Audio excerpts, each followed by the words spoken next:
Nos toca leer el Evangelio según San Lucas. Dígame usted qué capítulo. El 15. Usted no vino hace 8 por lo que le estoy oyendo, ¿verdad? Santo Dios, sí. Sí, muy bien. Entonces estamos en el capítulo 16. Está larga la lectura, pero vamos a tratar de ser muy puntuales con lo que la lectura nos va a decir. Así que póngase de pie otro ratito para leer la palabra del Señor y vamos a leerlo de manera antifonal para que usted también pueda tener una participación. Dijo también a sus discípulos: había un hombre rico que tenía un mayordomo, y este fue acusado ante él como disipador de sus bienes.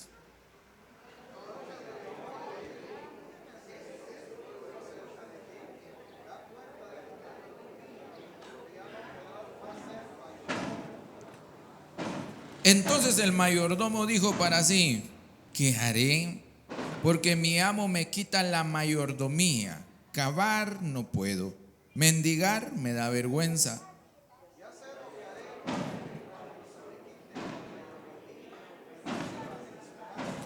Y llamando a cada uno de los deudores de su amo, dijo al primero: ¿cuánto debes a mi amo?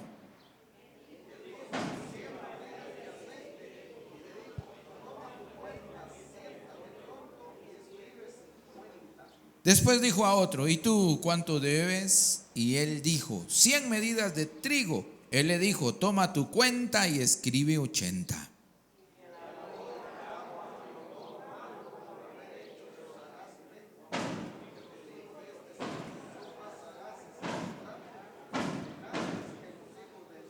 Y yo os digo: ganad amigos por medio de las riquezas injustas, para que cuando éstas falten os reciban en las moradas eternas.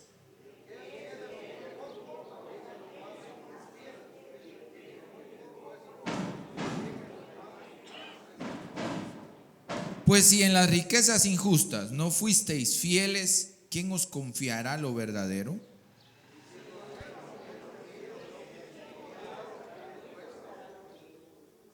Ningún siervo puede servir a 2 señores, porque o aborrecerá al uno y amará al otro, o estimará al uno y menospreciará al otro. No podéis servir a dos, a Dios y a las riquezas.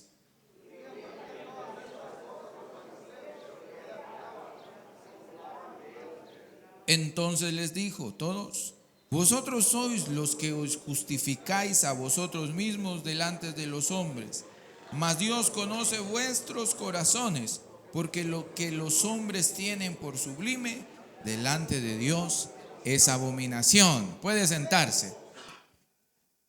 Para recordarles y ponerlos en contexto y que ustedes no se me pierdan que estamos leyendo, vamos a ir al capítulo 15, versículo 1, que dice: se acercaban a Jesús todos los publicanos y pecadores para oírle.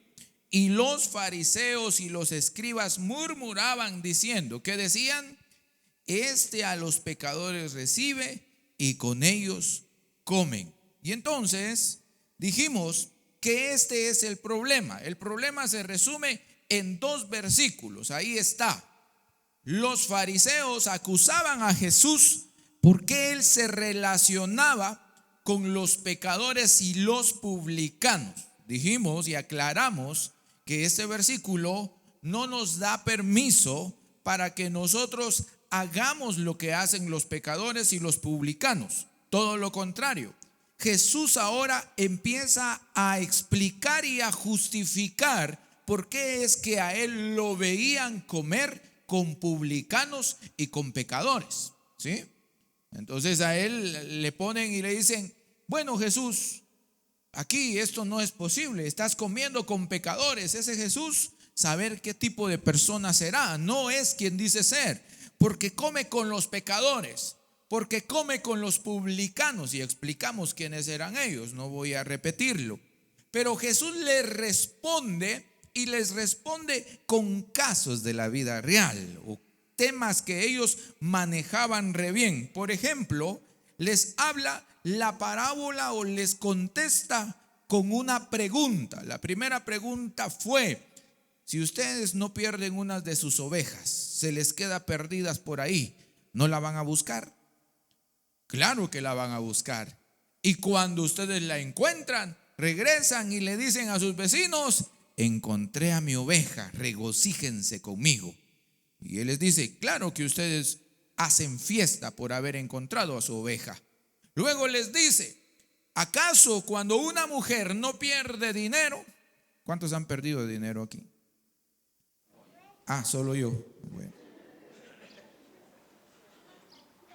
¿Acaso cuando una mujer no pierde una buena cantidad de dinero, no enciende las luces, no enciende todo y empieza a buscar por aquí y por allá hasta encontrar el dinero?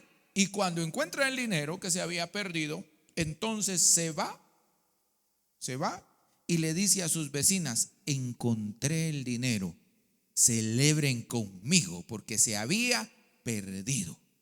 Y entonces les vuelve a decir: de esa manera yo o en los cielos se hace fiesta cada vez que un alma que se ha perdido vuelve al Señor.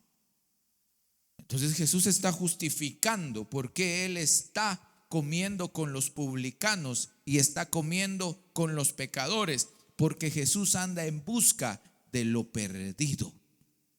No ando en busca de quien lo pierda. No es lo mismo, oye. No es lo mismo andar en busca de aquello que está perdido. Y muchos confunden estos pasajes y lo utilizan erróneamente. No, pastor, si Jesús se juntaba con los pecadores, yo estoy aquí con los amigos pasando un buen momento y haciendo esto y lo otro con ellos y acá. No confunda lo que está haciendo Jesús. Jesús está en busca de aquello que se había perdido. Y a veces nosotros andamos en busca de quién nos puede perder. Entonces no es lo mismo. No use la escritura para respaldar acciones que la escritura no está respaldando. ¿Ya? Número 3. Jesús sigue hablando y luego en el capítulo 15, la semana pasada leímos el capítulo 15. Y resulta que Jesús les sigue hablando y les dice: ahora les voy a contar la historia de dos hijos, el mayor y el menor. Pero el menor de los hijos decide pedir su herencia antes de que el padre se muriera. Y fue y lo malgastó. Y luego le fue mal en la vida, tomó malas decisiones y esas malas decisiones le trajeron malas consecuencias. Entonces no hay mala suerte, hay consecuencias de malas decisiones.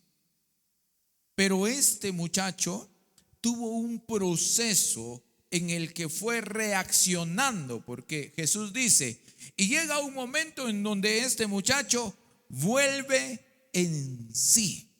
Y esa frase significa que reacciona, despierta y dice: ¿dónde estoy? Yo no debería estar aquí. Estoy en el lugar equivocado.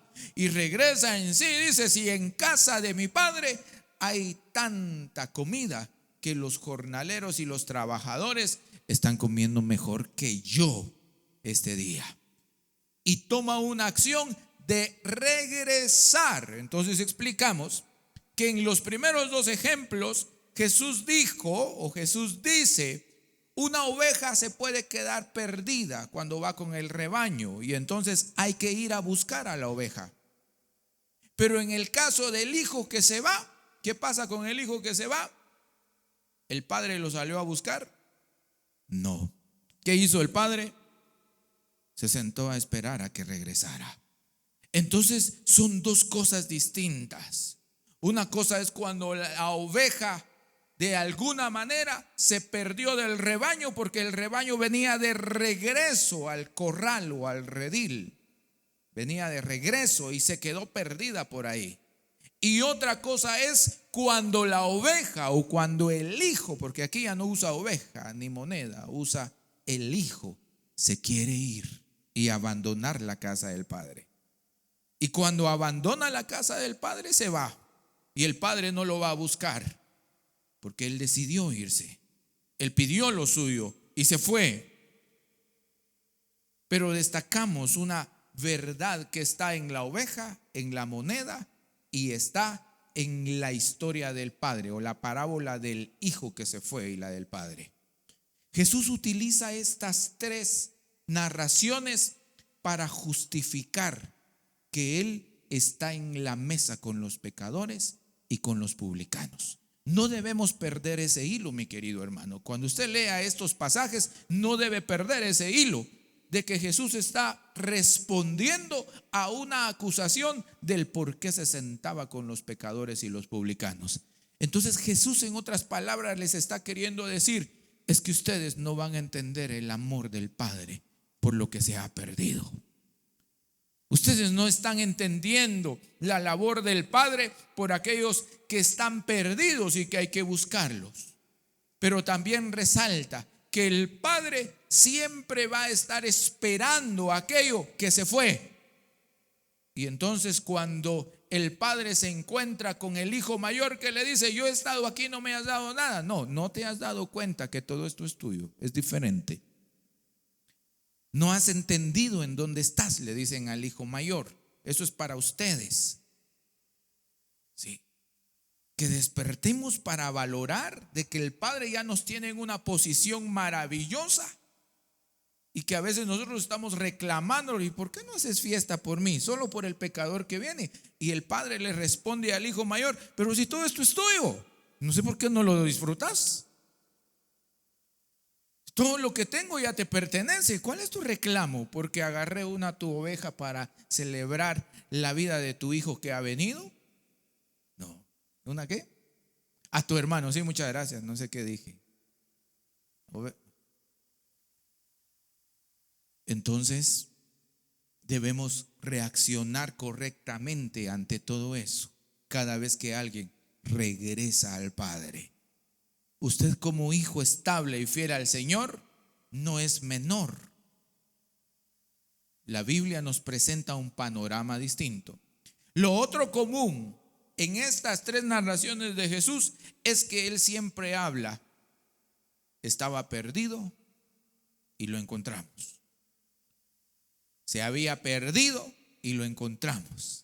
Con el hijo pródigo, que así le pusieron ellos los expertos ahí recuerden que esos títulos no están originalmente en el texto, en los pergaminos, hay otros manuscritos, no están ahí. Eso lo pusieron algunos expertos y le pusieron el hijo pródigo. Algunos pelean y dicen: debería llamarse el padre amoroso y no el hijo pródigo, porque el papel importante aquí es del padre, que recibe con amor. Pero el padre dice: este hijo estaba muerto y hoy vive. Este hijo estaba perdido y hoy regresa y lo encontramos. No importa en qué circunstancia las personas estén lejos del Señor, Jesús utiliza una frase común: estaban perdidas y hoy regresan. ¿Sí? Bueno, ahora vamos a terminar esta parte de Jesús. Esta parte que Jesús dice. Y Jesús sigue hablando, solo que el discurso de Jesús o la respuesta de Jesús tiene un pequeño cambio en el capítulo 16. Hay un pequeño cambio, porque Jesús ciertamente ya respondió con 3 parábolas a la acusación de los fariseos, pero ahora Jesús también va a aprovechar a decirle algo a los fariseos. Porque Jesús era así. Lo acusaban, Él respondía, pero también por ahí les dejaba ir algo para que se sintieran incómodos y para que sintieran la confrontación de Jesús ante lo que ellos hacían. Y de eso vamos a ver en este momento. Y como ya se me fueron varios minutos, voy a tratar de ser muy puntual en este asunto. Vamos a aprender algunos pensamientos o algunos aspectos culturales del tiempo de Jesús. Vamos a ver. En primer lugar, hay una estructura de un amo y señor, ¿sí? Un hombre rico que tenía un mayordomo. Entonces esa idea o esa forma de vida no es nueva, donde hay un señor que tiene trabajadores para así que le administran su negocio, le administran sus bienes y tiene ayuda. Es lo que nos está reflejando aquí. Nos cuenta un poco de la forma de vida del tiempo de Jesús. Entonces tenemos ahí a un hombre rico, un hombre con muchos bienes, con muchas posesiones, y había un mayordomo que es el que se encargaba de la administración de los bienes de este señor. ¿Se acuerda de José? También dice que Potifar puso a José sobre todos sus bienes. Le dijo: aquí te entrego todos mis bienes, administra por favor todos mis bienes. Esa costumbre es bastante antigua. Viene una estructura en la humanidad desde miles de años atrás, en donde siempre hay otras personas que apoyan a alguien más. Hoy ya son más profesionales este tipo de trabajo o estos roles, porque ahora hay administradores de empresa. Entonces, venga, lo voy a contratar a usted, aquí está mi empresa, tiene que administrar mi empresa. Sí, es algo similar, solo que aquí en una escala diferente, en donde todavía no había evolucionado tanta teoría escrita de la administración. Pero aquí hay un hombre administrador y hay ideas de administración aquí, pero no me voy a meter a eso. Lo otro es que se trabajaba el crédito. Había proveedor y acreedor. Y entonces dice la escritura que en un momento el hombre rico se da cuenta que su mayordomo estaba haciendo cosas inadecuadas por ahí. Y la palabra que se utiliza es que disipaba los bienes. No estabas administrando bien los bienes y estaba usando los bienes del señor, del dueño, como para otros fines. Y entonces el dueño se da cuenta y lo llama y le pregunta: ¿qué es esto que oigo acerca de ti? Le dice en el versículo 2. Y de una vez le dice: ¿sabes qué? Termina nuestra relación laboral. Me vas a dar cuenta de tu mayordomía, porque ya no podrás ser más mi mayordomo. Aquí hay una lección. Si usted no está haciendo bien su trabajo donde está trabajando, ¿es justo que lo despidan, sí o no? Sí, pastor, pero tienen que ver mis necesidades. Que no, usted no está haciendo bien su trabajo. ¿Para qué lo contrataron? Que le vuelen tijera.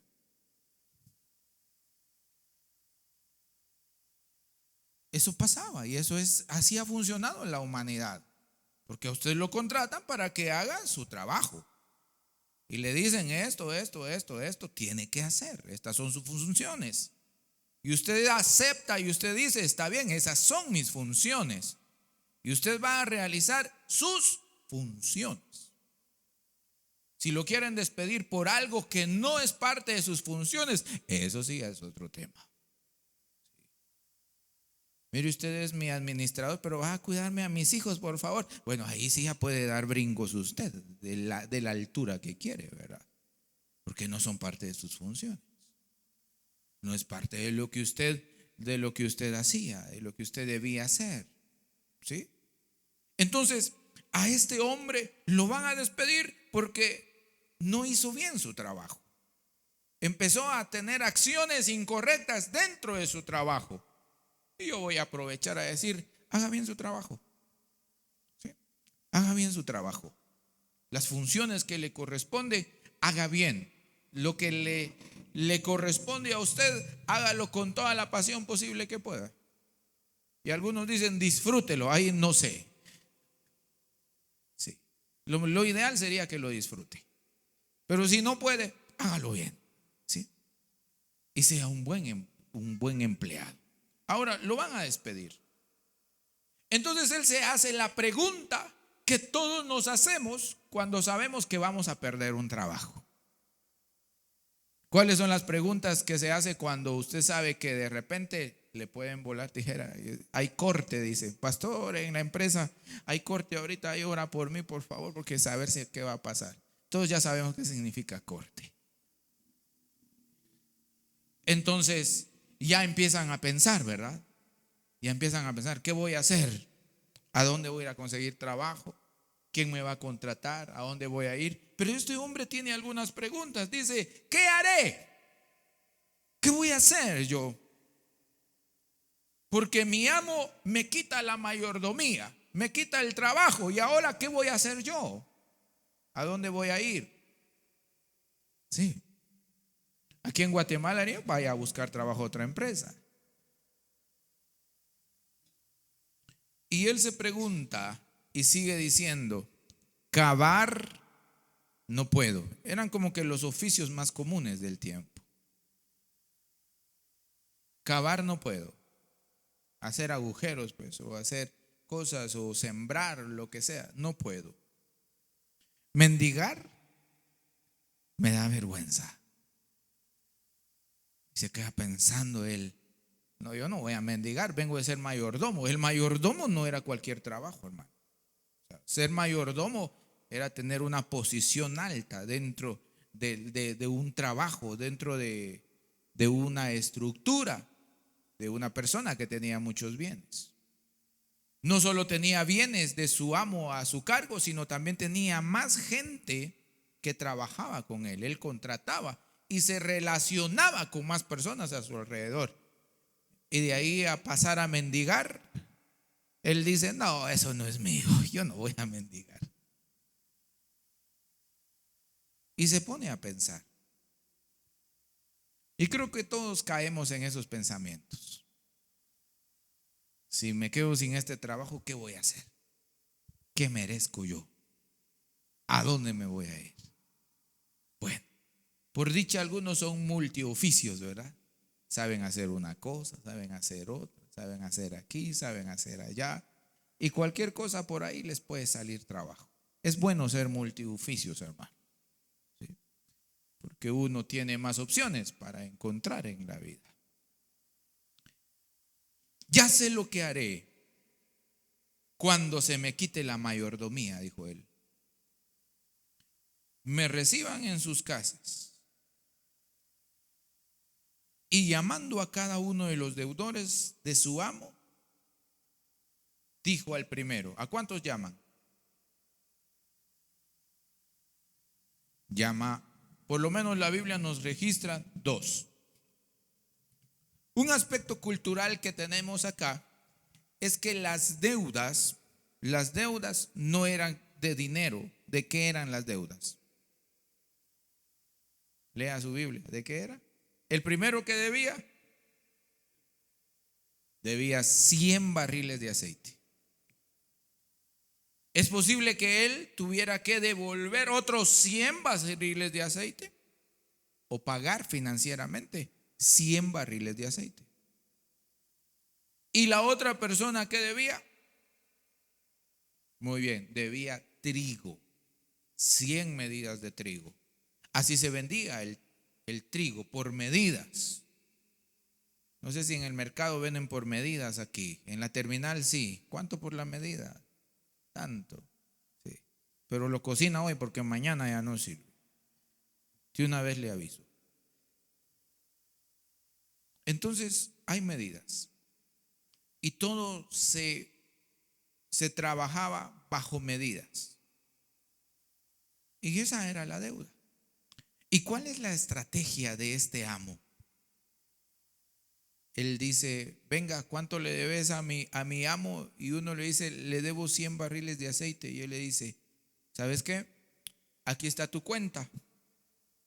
Rapidito, sentate ahí y vas a escribir que debes 50. Y al otro le dice, vení, ¿cuánto debes?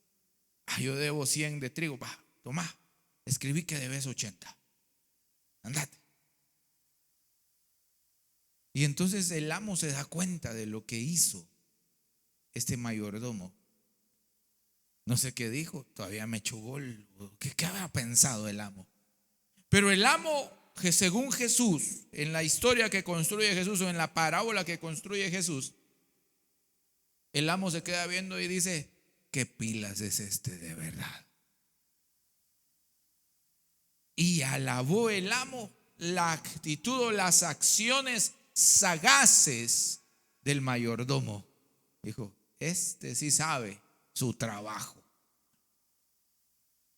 Bueno, y el amo se queda sorprendido, hermanos, de las cosas que utilizó, la forma que utilizó, su posición, este mal administrador, porque así lo va a calificar Jesús después.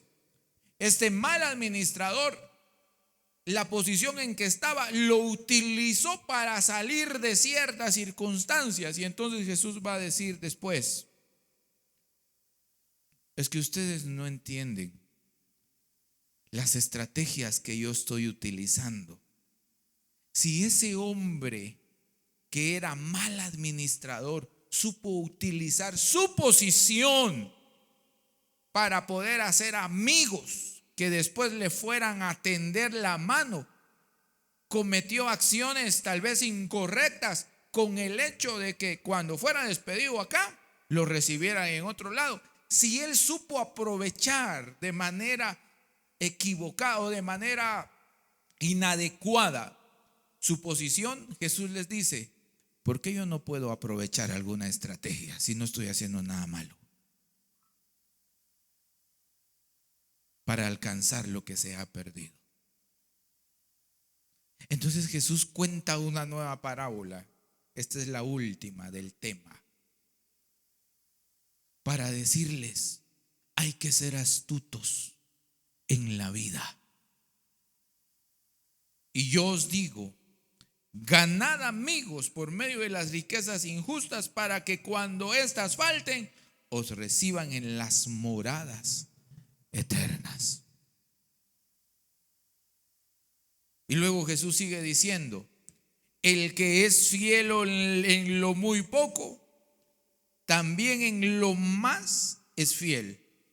Y el que en lo muy poco es injusto, también en lo más es injusto. Ahora Jesús empieza a referirse a aquellos que lo estaban acusando. Ahora Jesús voltea la tortilla. En Guatemala decimos voltea la tortilla porque cambian los roles, cambian la acusación. Y Jesús ahora les habla a ellos y les dice, el que no sabe administrar en lo muy poco, tampoco va a poder administrar en la abundancia. Sigue hablando del mayordomo, sigue hablando de administración, solo que ahora les está hablando a sus acusadores. El que es fiel en lo muy poco va a ser fiel en lo mucho. Y el que en lo muy poco es injusto, también en lo más es injusto. Porque dice el versículo 11, si en las riquezas injustas no fuisteis fieles, ¿quién os confiará lo verdadero? Jesús les está diciendo, a ustedes ya se les dio la oportunidad de administrar. Eso es lo que está diciendo Jesús. Ustedes, los fariseos, se consideraban como los hombres que llevaban y ejecutaban el propósito y la voluntad de Dios al pie de la letra. Esa era una característica de los fariseos, de que ellos se consideraban como hombres que cumplían al pie de la letra la palabra del Señor y eran muy correctos en ese tema. Y Jesús les dice, en otras palabras, les está diciendo, ustedes son los mayordomos.